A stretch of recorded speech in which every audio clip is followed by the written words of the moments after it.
Ted Leonsis knew his team had drafted someone special back in 2004.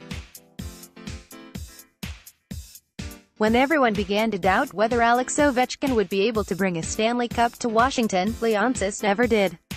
Leonsis, the majority owner of Monumental Sports. He has since seen this team rise from the low years of the rebuild and the lockout to being the Stanley Cup champions. I got the opportunity to speak with him one-on-one before Wednesday's opener on a variety of topics, from the Cup celebration to Alex Ovechkin's legacy. Click here for part 1 of the interview. Here is the second part of our conversation. For Capitals fans, the legacy of Alex Ovechkin was already secure, but in the wider hockey community there was that criticism that, as great as he was, he never won the Cup. Do you believe last year cemented his legacy as an all-time great? Oh, yeah? It's in many ways understandable, in many ways unfair. I heard some banter on the NHL network that said, well, Alex was a top 25 player of all time, now he's won the Cup, he can be in the conversation of being one of the top 5 or 10 players of all time.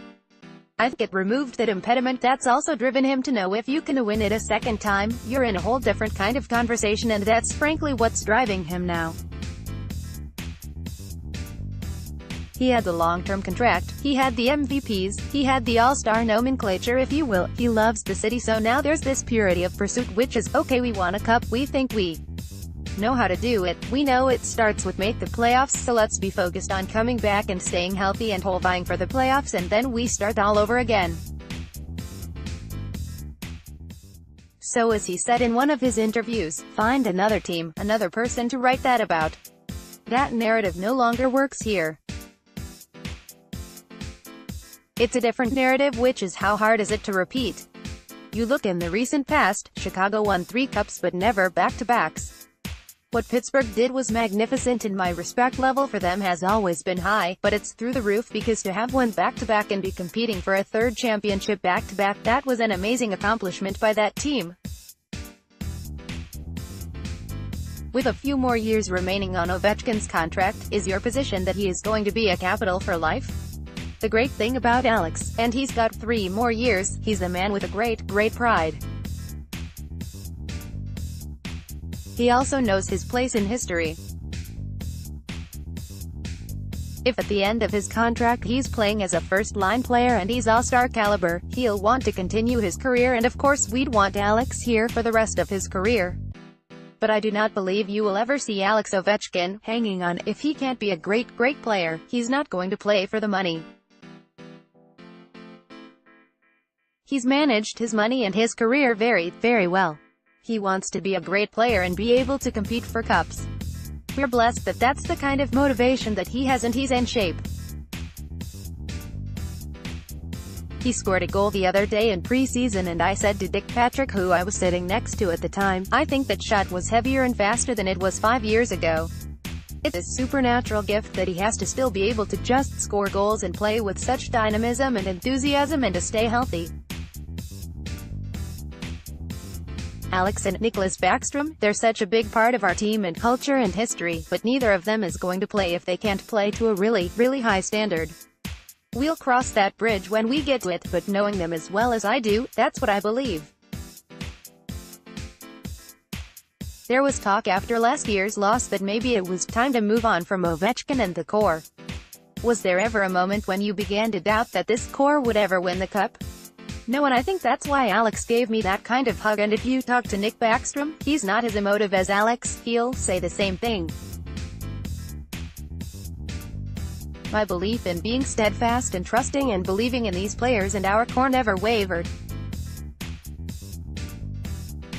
They're paid back to me. Alex Ovechkin, Nick Backstrom have never told me fire this coach, trade for this player, trade me. Never once. And we've been in this together all the way through. I told Alex how hard it was going to be to win the Stanley Cup, but if we stayed together and we had each other's back and if we believed in the plan, that when we won it, it was going to be the most unbelievable feeling. And when we gave the rings the other day, Alex really, it hit him. It was like, how many times in life do you get to believe and trust and share in something like this?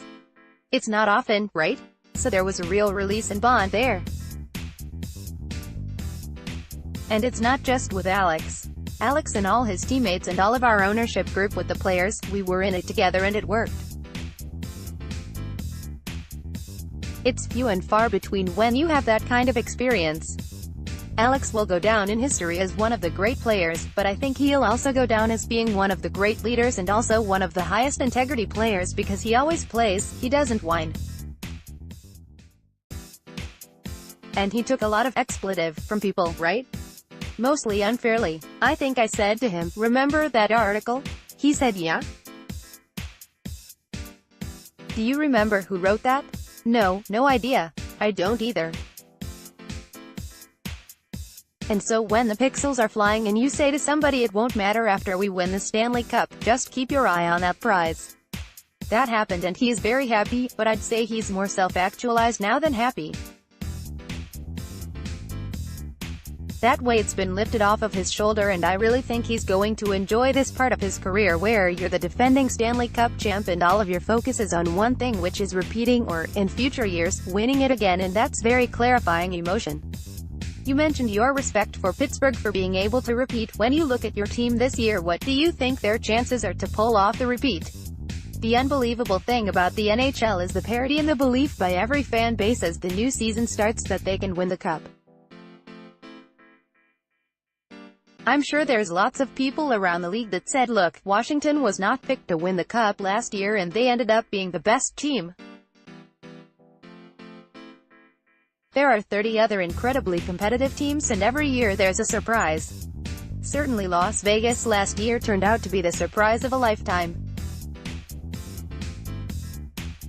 Who would have thought a first-year team could be that good and we had to beat them in the Stanley Cup Final?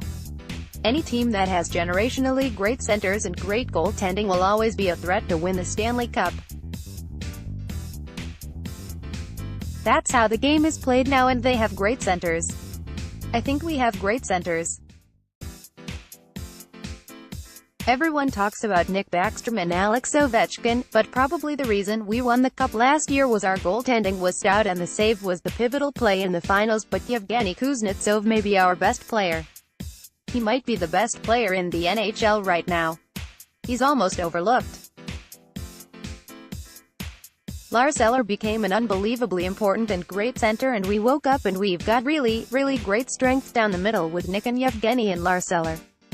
We have good defensemen. John Carlson's certainly one of the best defensemen in the NHL and our goaltenders won a Vezina trophy.